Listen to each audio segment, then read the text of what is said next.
Right, so we're in T3's offices and Sony has sent us down their brand new PS4. This is the first time this machine has been given to journalists to have a look at outside of a glass box, so let's have a look.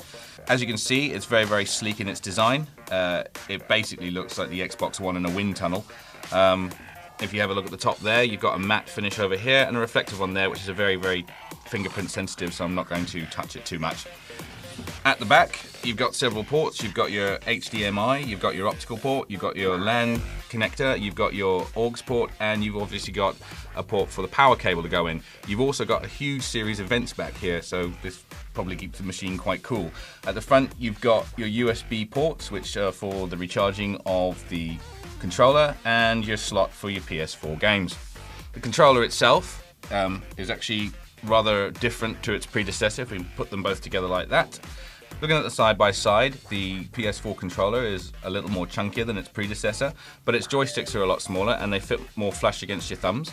The face buttons and the D-pad are pretty much the same, except they're more flush against the controller on the PS4. The triggers are also a lot smaller, as are the shoulder buttons. Perhaps the biggest difference between these two controllers is obviously the addition of the touchpad. Which you can click in to use it as a start button, so don't worry, your start button and your ability to pause your game has not disappeared into the ether.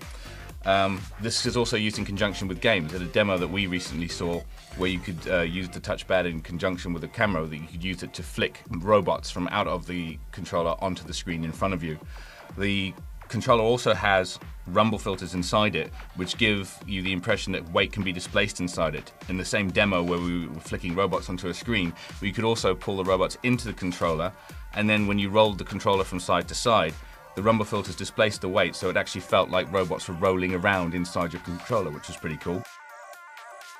You got your PS button, which is where you would expect it to be, but you also have a speaker just above that. On the back, you've got a port for a bespoke PS4 headset, and on the front you obviously have the port for your recharge cable. The other big addition to this controller is your share button, which allows you to instantaneously share your gaming god moments with all your friends on the PSN. So looking at the PS4 next to the PS3, it's interesting to see that the PS4 is actually smaller than its predecessor, and this is a PS3 Slim, by the way. This isn't the big chunky beast that went on sale all those years ago. If I hold the PS4 over the PS3, you can actually see that the PS3 sticks out on either side of the PS4. A lot of people like to store their PS3 on its side, like so. I'm not sure I would actually try that with the PS4. I mean, we have been sent a stand for it, so apparently you can stand it on its side. But the stand itself, as you can see, doesn't really increase the PS4's base very much. So I don't know about you, I'd probably store this as is underneath my television set.